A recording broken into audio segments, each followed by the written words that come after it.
The Cap Kingdom liked Christmas a lot, but Topper, who lived just north of there, did not. Topper hated Christmas, the whole Christmas season, but please don't ask why. No one quite knows the reason. It could be that his hat was on too tight, or that his clothes weren't ironed just right. But I think the most solid reason of all was that his heart was 2 sizes too small. But whatever the reason, his heart or his hat, Topper stood from his burrow every Christmas Eve, hating the bonnets and hats. So, Topper, what are the people of the Cap Kingdom doing today? Now they're hanging their stockings, he said with a sneer. Tomorrow is Christmas. It's practically here. His brutal bunny fingers were anxiously drumming.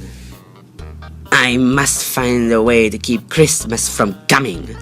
For he knew that on Christmas morning, the Cap girls and boys will wake bright and early and dash to their toys. And the noise, and the noise. That's the one thing I hate. All the noise. Then all the Cap Kingdom girls and boys, young and old, will sit down to a feast. They'll feast and they'll feast, and they'll feast. They'll feast on chocolate pudding and rare roast beast. Wow, roast beast is a feast I can't stand at least. Then they'll do something that he hated most of all. All the Cap girls and boys will gather around, the tall and the small, with super bells ringing. They'll stand ghostly hand to ghostly hand and start singing. They'll sing, and they'll sing, and they'll sing. Yikes. This bites. And the more Topper thought of this Christmassy thing, the more Topper thought, I must stop this whole thing. Why, for 12 years I've put up with it now. Actually, we first appeared 2 months ago. I mean, it's 2 months later, and yeah. I must stop Christmas from coming. But how?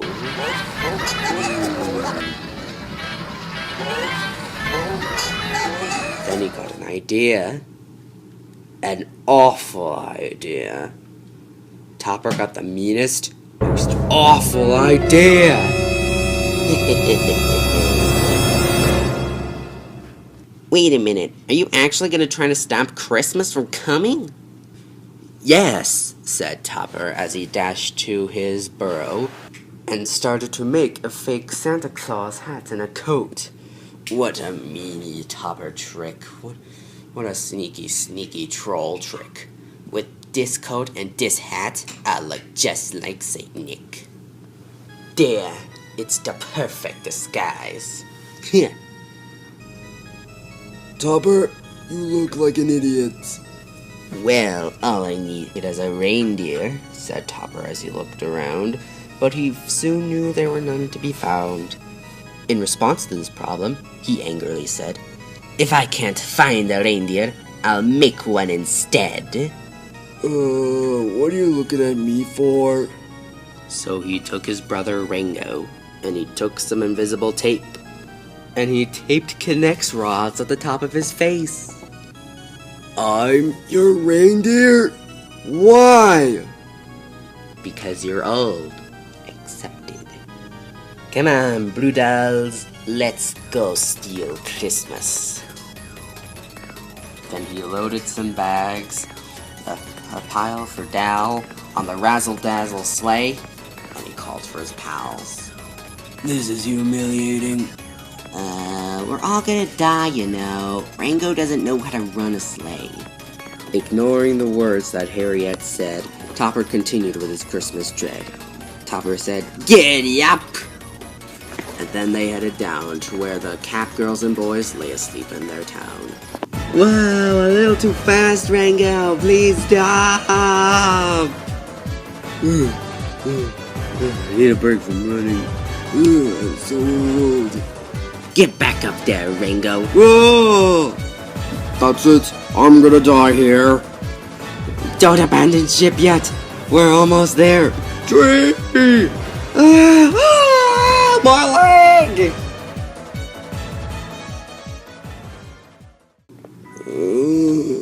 Are we here yet? Haha, we're here. Let's go. All their windows were dark. No one knew he was there. So he came to the first little house on the square, which is case in point Top Hat Tower. This is stop number 1. The old Topper Claus hissed. Then he climbed up to the rooftop, empty bags in his fist. The other 3 of you, catch the bags when they are falling down, okay? Are you sure this is gonna be safe, guys? Well, Topper doesn't know what he's doing. Sometimes.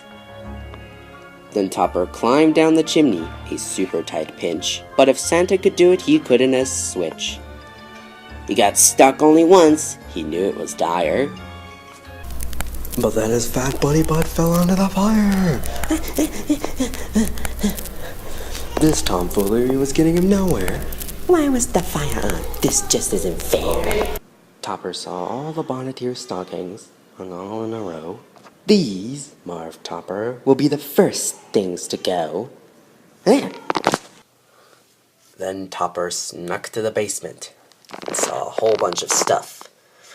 This could be the perfect Christmas bluff.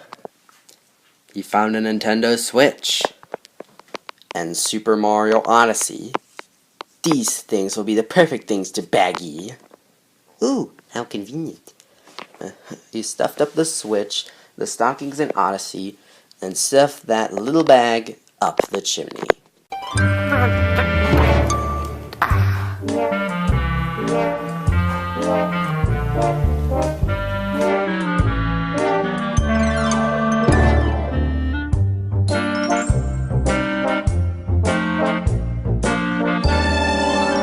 Almost forgot.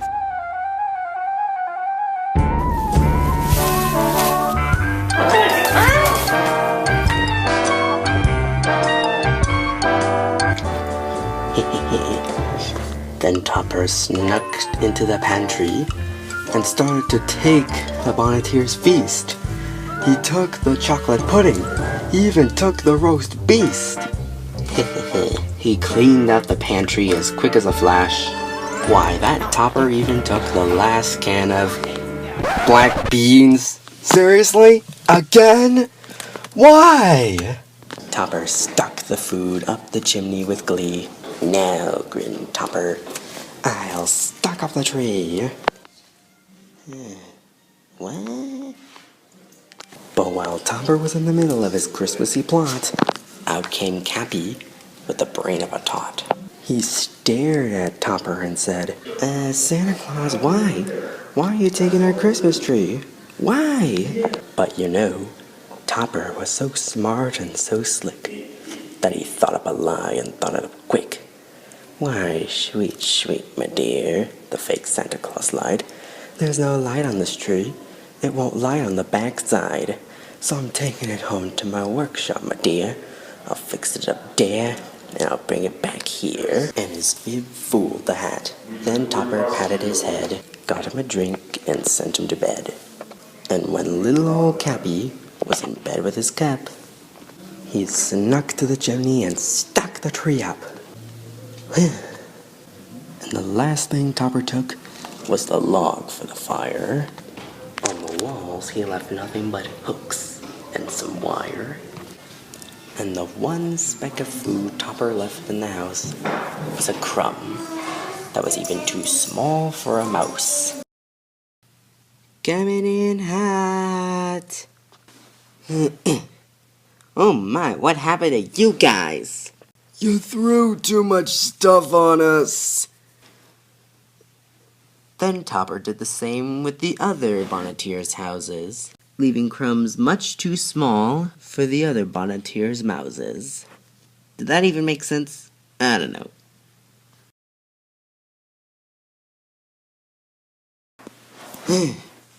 All done. It was 1/4 till dawn. All the Bonneteers still in bed. All of them still snooze when he packed up his sled. Get a move on, Rango. Hey, stop messing with me. This sled is a lot heavier than last time. 10,000 feet up. Up the side of Mount Broodal. Not knowing where they're going, they're surely in a tootle. Houston, we have a problem. We've come across a cliff. I need a rest. Yeah. Well, hoo-hoo to the Bonneteers. That Topper was eventually humming. But now they'll be finding out that no Christmas is coming. They'll just be waking up and I know just what they'll do. They'll look up, down, and in the sky, and the Bonneteers in the Cap Kingdom Will all cry. That's a noise that I simply must hear. Topper put his hand next to his ear. Topper did hear a sound rising over the snow. Started low and started to grow. Huh? Why, this sound wasn't sad. Why, this sound sounded glad. All the Bonneteers in the Cap Kingdom, the tall and the small, were singing without any presents at all. Well, guess we haven't stopped Christmas from coming. Yeah, it came. It came just the same. But how? Do you guys know that you just did a rhyme? I'm aware it rhymes. And Topper, with his brutal feet ice cold in the snow, stood there puzzled and said, How could it be so? "It came without ribbons! It came without tags! It came without packages, boxes, or bags!" Don't you think it's time to admit that Christmas has already come and that you can't stop Christmas from coming? Nobody can. Listening to Harriet's words made Topper's puzzle so. Then Topper thought of something he hadn't before. Maybe Christmas, he thought, doesn't come from a store. Maybe Christmas perhaps means a little bit more? Maybe. Rango, what are you doing on the sled? I need a little rest. Uh-oh. Oh no! And now it's getting away! Come on! And though it's hit so, while in the Cap Kingdom they say, that Topper's small heart grew 3 sizes that day. I found it! What, Topper? What could be more important than us dying right now? Well, the true meaning of Christmas has come through, and now I have the strength of 10 Broodals! Plus 2. Whoa, you're pushing us back! Yes! Topper dumped his Santa suit and rode with his friends back down the mountain to his Cap Kingdom friends. When he arrived back, he gave back all the presents. He gave them back to the Cap Kingdom residents. The Broodals brought everything back. All the food for the feast. And he himself, Topper, carved the roast beef. Yes, I did. Can I please take these things off me? Sure. Oh, it feels so much better. The Broodals spent the day at the Cap Kingdom to party and decked the halls with boughs of holly. And now we leave you with this brutal saying for Christmas. The holidays when families are here and everyone loves friends far and near. So Christmas Day is in our grasp, so long as we have plushy hands to crust. And welcome Christmas while we doodle, heart to heart and brutal in brutal. Hey guys, hope you liked the new video. Don't forget to like and subscribe for more amazing plush videos, survivor creators, and more. Merry Christmas, everybody. This was my 2017 Christmas special. I hope you enjoyed it. It's a remaster of the original, and yeah. So in the left corner, there was the previous video that I uploaded, Olaf's final stance. You're not going to see Olaf anymore because he's dead, and yeah. And in the right corner, there was my last year's Christmas special, Mennonite's Christmas Carol. I highly recommend you check it out, and it's an improvement over the first one. Anyways, don't forget to subscribe to the Plush Mario Bros. And turn on notifications so you'll never miss another new video. Thank you, and bye!